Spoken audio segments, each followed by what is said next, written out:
अक्सर जब हम मेडिकल साइंस की बात करते हैं तो हमारे दिमाग में एक ही तस्वीर आती है, किसी भी कीमत पर जान बचाना। हाँ बिल्कुल। मतलब आईसीयू के मॉनिटर पर वो ग्राफ ऊपर नीचे हो रहा है तो इसका मतलब है कि डॉक्टर की जीत हुई, और अगर एक सीधी रेखा आ गई तो हार। सही कहा। हम जीवन और मृत्यु को बहुत ही साफ सुथरे खानों में बांटना पसंद करते हैं, या तो इंसान जिंदा है या फिर नहीं है। हाँ, लेकिन सोचिए क्या हो अगर वही धड़कता हुआ दिल एक पिंजरा बन जाए। मतलब जब मेडिकल साइंस शरीर को तो बायोलॉजिकली जिंदा रखे, लेकिन उसके अंदर का इंसान वो बहुत पहले ही जा चुका हो। और यही मेडिकल साइंस के सबसे जटिल दायरों में से एक है। एक ऐसे जगह जहां तकनीक ने मौत को तो रोक दिया है, लेकिन जीवन को वापस नहीं ला पा रही है। और इसी से वो लंबी और दर्दनाक कानूनी बहस शुरू होती है। तो आज की हमारी इस गहन चर्चा के केंद्र में ठीक यही सवाल है। बिल्कुल। हम 11 मार्च 2026 के सुप्रीम कोर्ट के उस ऐतिहासिक फैसले का विश्लेषण कर रहे हैं जिसने हरीश राणा को 13 साल के लंबे संघर्ष के बाद पैसिव यूथनेशिया यानी इच्छा मृत्यु की अनुमति दी। और इस चर्चा के लिए हमारे पास जो सोर्स है वो काफी विस्तृत है। हाँ। हमने सुप्रीम कोर्ट के फैसले के मूल दस्तावेज को देखा है। इसके अलावा एम्स की डॉक्टर सुषमा, ब्रह्मा कुमारी की लवली दीदी के इंटरव्यू और द लल्लन टॉप, क्राइम तक, राजस्थान पत्रिका और अमर उजाला की बहुत ही ग्राउंड लेवल रिपोर्टिंग का इस्तेमाल किया है। हाँ, तो चलिए इस पूरे मामले को थोड़ा विस्तार से समझते हैं। और हाँ, हमारा उद्देश्य यहाँ किसी एक पक्ष को सही या गलत ठहराना नहीं है। राइट। हमारा मकसद सिर्फ इस केस के मानवीय दर्द को और पैसिव यूथनेशिया के कानूनी पहलुओं को समझना है। हाँ। ताकि हम जान सकें कि गरिमा के साथ मृत्यु का असली मतलब क्या है। तो इस पूरी मानवीय त्रासदी की जो शुरुआत है वो साल 2013 से होती है। 2013। उस वक्त हरीश राणा सिर्फ 20 साल का था। अच्छा। हाँ, और एक आम दिन था। वो मोहाली में अपने पेइंग गेस्ट अकोमोडेशन की 4थी मंजिल की बालकनी में था। हाँ। और अचानक वहां से नीचे गिर गया। बाप रे। 4थी मंजिल से। हाँ। उसके सिर में बहुत गंभीर चोट आई। परिवार ने उसे बचाने के लिए कई अस्पतालों के चक्कर काटे, लेकिन हरीश की हालत में सुधार नहीं हुआ। और अगर हम द ललन टॉप की मेडिकल रिपोर्ट देखें तो उसमें साफ बताया गया है कि हरीश को डिफ्यूज एक्सोनल इंजरी हुई थी। ये डिफ्यूज एक्सोनल इंजरी, इसका आसान भाषा में क्या मतलब है? देखिए, इसे ऐसे समझिए कि ये दिमाग की नसों का बहुत ही हिंसक तरीके से हिल जाना या टूट जाना है। जब कोई इतनी ऊंचाई से गिरता है तो दिमाग खोपड़ी के अंदर बुरी तरह टकराता है। ओह, तो मतलब अंदरूनी चोट थी। बिल्कुल। और हरीश के मामले में इसका नतीजा ये हुआ कि वो क्वाड्रीप्लेजिया का शिकार हो गया। मतलब उसके चारों अंग, दोनों हाथ और दोनों पैर पूरी तरह से लकवाग्रस्त हो गए। लेकिन त्रासदी सिर्फ इतनी नहीं थी, दिमाग को इतना भारी नुकसान पहुंचा था कि वो परमानेंट वेजिटेटिव स्टेट, जिसे पीवीएस कहते हैं, उसमें चला गया। एक सेकंड, ये जो शब्द है पीवीएस, ये अक्सर सुनने में आता है। लोग पीवीएस और कोमा को एक ही मान लेते हैं। तो इन दोनों में बुनियादी फर्क क्या है? ये बहुत ही जरूरी सवाल है और इसी फर्क ने इस पूरे केस की दिशा तय की। देखिए, कोमा में मरीज की आंखें बंद होती हैं। हाँ। वो पूरी तरह से बेहोश होता है। अच्छा। लेकिन पीवीएस इससे बहुत अलग है और शायद ज्यादा डरावना भी। पीवीएस में मरीज की आंखें खुल सकती हैं, वो पलकें झपका सकता है। हाँ, वेट, सच में आंखें खुली रहती हैं? हाँ, उसका स्लीप वेक साइकिल यानी सोने और जागने का चक्र भी चलता रहता है। देखने वाले को लग सकता है कि वो जाग रहा है, लेकिन उसके अंदर चेतना शून्य होती है। ओ, मतलब मस्तिष्क का वो हिस्सा जो हमें इंसान बनाता है, जो सोचता है, महसूस करता है, वो काम करना बंद कर चुका था। बिल्कुल सही। केवल वो हिस्सा काम कर रहा था जो दिल की धड़कन और सांसों जैसी बुनियादी शारीरिक क्रियाओं को चलाता है। ये तो कुछ वैसा ही है जैसे कोई घर हो जहां बत्तियां तो जल रही हैं, लेकिन अंदर रहने वाला कोई नहीं, कोई सुध-बुध नहीं। बहुत सटीक एनालॉजी है ये। और इसी अवस्था में हरीश 13 साल तक बिस्तर पर पड़ा रहा। एक यूरिन बैग लगा था, सांस लेने के लिए गले में एक छेद जिसे ट्रैकियोस्टोमी कहते हैं, और पेट में खाना पहुंचाने के लिए एक नली। और इस सब के बीच हरीश के माता पिता का जो संघर्ष रहा है ना, वो अकल्पनीय है। हाँ, अशोक राणा और उनकी पत्नी का संघर्ष। आप कल्पना कीजिए, एक पिता जिसकी महीने की सैलरी सिर्फ 8,000 रुपए है, वो अपने बेटे की देखभाल के लिए 27,000 रुपए महीने की नर्स रखता है। बाप रे, ये गणित तो मतलब किसी भी आम परिवार को तोड़ सकता है। वही तो। उन्होंने अपने बेटे के इलाज के लिए दिल्ली का अपना घर तक बेच दिया। और जब एक समय के बाद नौकरी छूट गई तो हरीश की देखभाल का खर्च निकालने के लिए अशोक जी ने बच्चों के खेलने वाले मैदान में जाकर सैंडविच और स्प्राउट्स तक बेचे। ये एक माता पिता के असीमित प्रेम का सबसे बड़ा उदाहरण है। उन्होंने 13 साल तक उस शरीर की देखभाल की जो उनके सामने होते हुए भी उनके पास नहीं था। लेकिन जब एक दशक से ज्यादा का समय बीत गया और डॉक्टरों ने साफ कर दिया कि हरीश के ठीक होने की 0% गुंजाइश है, राइट, तब परिवार ने यह कठोर वास्तविकता स्वीकार की। उन्हें लगा कि वो अपने बेटे को बचा नहीं रहे हैं बल्कि सिर्फ उसकी पीड़ा को लंबा खींच रहे हैं, और यहीं से ये मामला अदालत पहुंचता है। हाँ, जुलाई 2024 में परिवार ने दिल्ली हाई कोर्ट का दरवाजा खटखटाया। उन्होंने अदालत से गुहार लगाई कि वे हरीश को इस कृत्रिम जीवन से मुक्त करना चाहते हैं। लेकिन हाई कोर्ट ने तो उनकी याचिका खारिज कर दी थी ना। बिल्कुल। तो अगर मरीज इस हद तक पीवीएस में है और ठीक होने की कोई उम्मीद नहीं है तो हाई कोर्ट ने किस आधार पर मना किया?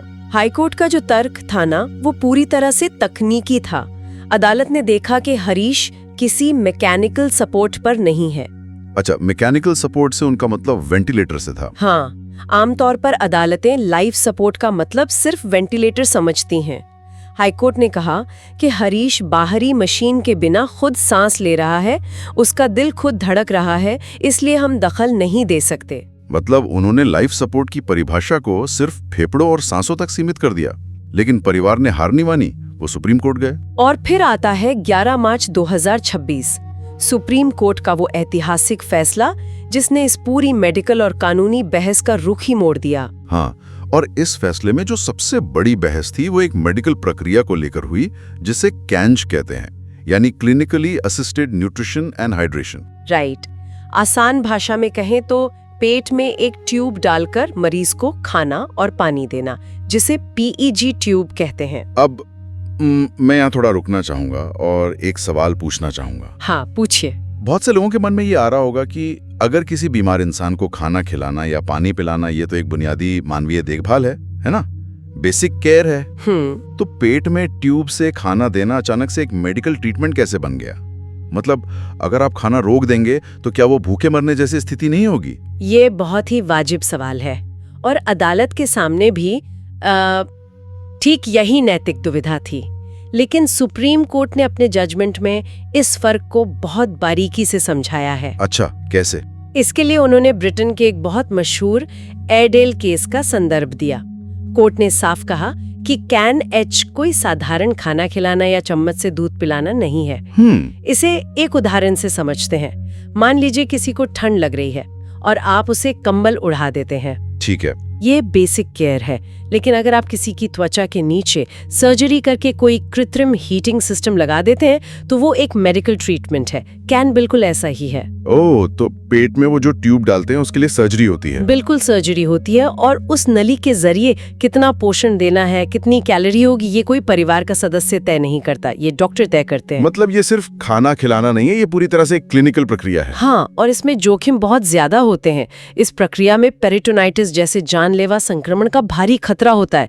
अगर वो नली अपनी जगह से जरा भी खिसक जाए ना तो खाना पेट के बजाय फेफड़ों में जा सकता है। बाप रे। और इससे मरीज की तुरंत मौत हो सकती है। इसीलिए सुप्रीम कोर्ट ने मोहर लगाई कि कैन बेसिक केयर नहीं है, ये एक अत्यधिक उन्नत मेडिकल ट्रीटमेंट है, बिल्कुल वेंटिलेटर की तरह। और ये कानूनी रूप से बहुत बड़ा मोड़ था, क्योंकि जैसे ही सुप्रीम कोर्ट ने इसे मेडिकल ट्रीटमेंट मान लिया तो इसका सीधा अर्थ ये निकला कि किसी भी ट्रीटमेंट को रोका भी जा सकता है। बिल्कुल, अगर इलाज से कोई फायदा नहीं हो रहा तो उसे वापस लिया जा सकता है। लेकिन यहाँ एक और बड़ी दीवार थी।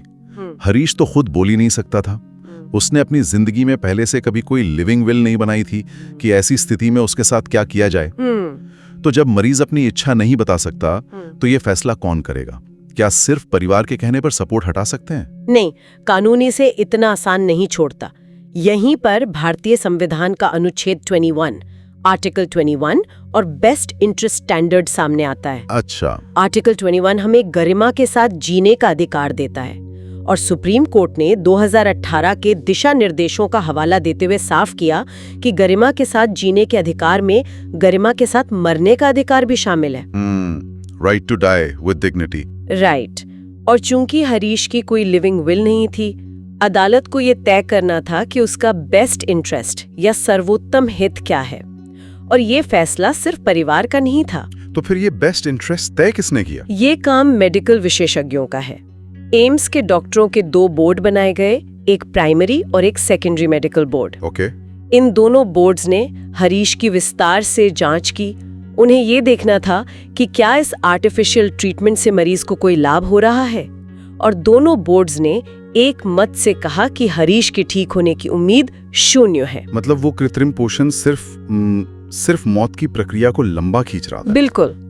यहाँ मैं आपसे एक कड़वा लेकिन बहुत जरूरी सवाल पूछना चाहता हूँ। हम बार बार सपोर्ट हटाने की बात कर रहे हैं। अगर डॉक्टर जानबूझकर वो फीडिंग ट्यूब हटा रहे हैं और उन्हें पता है कि इसके बाद मरीज की मृत्यु हो जाएगी, तो कानूनी और मेडिकल नजरिए से ये हत्या कैसे नहीं है? मतलब ये किसी को जहर का इंजेक्शन देने से अलग कैसे है? ये उलझन बहुत स्वाभाविक है और इसका जवाब हमें एम्स की पैलिएटिव केयर विशेषज्ञ डॉक्टर सुषमा के उस इंटरव्यू में मिलता है जो उन्होंने राजस्थान पत्रिका को दिया था। अच्छा, उन्होंने क्या कहा? उन्होंने एक्टिव और पैसिव यूथेनेशिया के फर्क को समझाया। देखिए, एक्टिव यूथेनेशिया का मतलब है कोई जहरीला इंजेक्शन देकर मरीज की जान जानबूझकर लेना। आप मौत का एक नया कारण पैदा कर रहे हैं। ये भारत में गैरकानूनी है। ये तो समझ आ गया। लेकिन पैसिव यूथेनेशिया, जिसकी अनुमति सुप्रीम कोर्ट ने दी, उसका मतलब मरीज को मारना नहीं है। इसका मतलब है उस व्यर्थ इलाज को रोक देना जो सिर्फ मौत को रोक कर खड़ा है। ओह, मतलब बीमारी या चोट तो पहले ही अपना काम कर चुकी है। बिल्कुल। हरीश के मामले में वो चोट 13 साल पहले लग चुकी थी। उसका शरीर बहुत पहले काम करना बंद कर चुका था। मशीनें और नली सिर्फ उस प्राकृतिक मौत को बीच में रोक रही थीं। राइट। तो ट्यूब हटाकर डॉक्टर मौत नहीं दे रहे हैं, बल्कि वे उस रुकावट को हटा रहे हैं ताकि प्रकृति अपना काम कर सके। ये जीवन को जबरदस्ती खींचने की प्रक्रिया को सम्मानपूर्वक बंद करना है। ये बहुत ही स्पष्ट और जरूरी अंतर है। और कानून की किताबों में सपोर्ट हटाना भले ही तकनीकी लगे, लेकिन एक परिवार के लिए अपने बेटे को अंतिम विदाई देना, ये बहुत भावनात्मक सफर है। बहुत ज्यादा। सुप्रीम कोर्ट के फैसले में भी इस दर्द की समझ थी। फैसले में जस्टिस के.वी. विश्वनाथन ने एक संस्कृत श्लोक का जिक्र किया जो काफी मार्मिक है। चिता चिंता द्वयोर मध्ये चिंता तत्र गर्यसी चिता दहति निर्जीवम चिंता दहति सजीवकम। ये श्लोक इस पूरे केस का सार है। हाँ, इसका अर्थ है चिता और चिंता में चिंता अधिक भयंकर है, क्योंकि चिता सिर्फ मुर्दे को जलाती है, लेकिन चिंता जीवित इंसान को हर रोज जलाती है। हरीश का परिवार 13 साल से इसी चिंता में जल रहा था। सही कहा। अदालत ने उस परिवार की इस चिंता को पूरी तरह से समझा और मान्यता दी। और जब ये कानूनी मोहर लग गई तो विदाई का समय आ गया। क्राइम तक और अमर उजाला की रिपोर्टिंग बताती हैं कि 13 मार्च 2026 का वो दिन कितना भावुक था। गाजियाबाद के राज एम्पायर अपार्टमेंट में हरीश की वो आखिरी रात थी। वहां ब्रह्मा कुमारीज की लवली दीदी आईं। उन्होंने हरीश के माथे पर चंदन लगाया और कहा, सबको माफ करते हुए और सबसे माफी मांगते हुए, आ जाओ, आप एक पंछी हो, इस पिंजरे से आजाद हो जाओ। एक मेडिकल विदाई से पहले ये एक बहुत ही खूबसूरत आध्यात्मिक विदाई थी। इसके अगले दिन 14 मार्च को हरीश को एम्स के palliative care unit bed number 3 पर शिफ्ट किया गया। यहाँ भी लोगों को एक गलतफहमी हो सकती है। फिल्मों में दिखाते हैं कि डॉक्टर आता है, मशीन का बटन बंद करता है और एक झटके में सब खत्म। क्या असल में सपोर्ट हटाना ऐसा ही होता है? नहीं, असल जिंदगी की प्रक्रिया इससे बिल्कुल अलग होती है। एम्स की डॉक्टर सुषमा ने बताया कि ये कोई एक झटके में होने वाला काम नहीं है। ये बहुत ही धीमी और सम्मानजनक प्रक्रिया है, जिसमें लगभग 1 हफ्ते तक का समय लग सकता है। 1 हफ्ता? तो इस दौरान होता क्या है? सबसे पहले ब्लड प्रेशर की जो दवाएं दी जा रही होती हैं, उन्हें धीरे धीरे कम किया जाता है। और वो खाने वाली ट्यूब, क्या उसे तुरंत हटा देते हैं? नहीं, अचानक कुछ भी नहीं रोका जाता। सबसे जरूरी बात यह है कि मरीज को घबराहट ना हो, उसे सांस लेने में तड़प महसूस ना हो, इसलिए मरीज को नींद की और दर्द निवारक दवाइयां दी जाती हैं। अच्छा, ताकि उसे कोई तकलीफ ना हो। हाँ, जब डॉक्टर सुनिश्चित कर लेते हैं कि मरीज पूरी तरह शांत है, तब जाकर सबसे अंत में खाने और पानी की ट्यूब हटाई जाती है। इसके बाद शरीर धीरे धीरे प्राकृतिक रूप से शांत हो जाता है, बिना किसी पीड़ा के। ये सुनकर सच में एक अजीब सी शांति महसूस होती है कि 13 साल की उस कैद के बाद अंत में हरीश को वो सुकून मिला। बिल्कुल। तो इस पूरी चर्चा को अगर हम समेटें तो इसका मतलब यही है कि हरीश राणा का केस सिर्फ अदालत की फाइलों में दर्ज एक केस नंबर नहीं है। ये असीमित पारिवारिक प्रेम और एक इंसान की गरिमा को वापस लौटाने की कहानी है। सही कहा आपने। जीवन का सम्मान केवल उसे जबरदस्ती खींचने में नहीं, बल्कि उसे शांति से विदा करने में भी है। और इस चर्चा को खत्म करने से पहले मैं सुनने वालों के सामने एक बहुत ही गहरा विचार रखना चाहूंगी। हाँ, बिल्कुल। सुप्रीम कोर्ट के इसी जजमेंट के सेक्शन F6 में अदालत ने एक कड़वी सच्चाई बताई है। उन्होंने लिखा है कि 2018 में गाइडलाइंस आने के बावजूद देश की संसद ने इस विषय पर आज तक कोई ठोस कानून नहीं बनाया है। मतलब आज भी हम सिर्फ गाइडलाइंस के सहारे चल रहे हैं, कोई पक्का कानून नहीं है। जी हाँ, और इसका सीधा असर आम परिवारों पर पड़ता है। ये हमें सोचने पर मजबूर करता है कि क्या हमें इस बात का इंतजार करना चाहिए कि हमारे परिवार को 13 साल तक अदालतों के चक्कर काटने पड़े, या क्या समय आ गया है कि जब हम स्वस्थ हों तभी हम अपना एडवांस्ड मेडिकल डायरेक्टिव या लिविंग विल लिख कर रखें। सोचिए, अगर हम मृत्यु को लेकर इतने पारदर्शी हो जाएं, तो हमारे अपनों के कंधों का बोझ कितना कम हो जाएगा। सच में ये बहुत गहरा सवाल है। एक स्वस्थ अवस्था में अपने अंत की तैयारी करना शायद अपनों को दिया जाने वाला सबसे बड़ा उपहार हो सकता है। बिल्कुल। सुनने वालों से हमारा आग्रह है कि इस विचार पर जरूर मंथन करें, अपने परिवारों के साथ इस विषय पर खुली चर्चा करें, क्योंकि जैसे उस शरीर ने 13 साल बाद आजादी पाई, वैसे ही हमारे विचार भी मौत के डर से आजाद होने चाहिए। सही कहा। इस गहन चर्चा में हमारे साथ जुड़ने के लिए बहुत बहुत धन्यवाद। अगली बार फिर किसी ऐसे ही विषय की गहराइयों में उतरेंगे।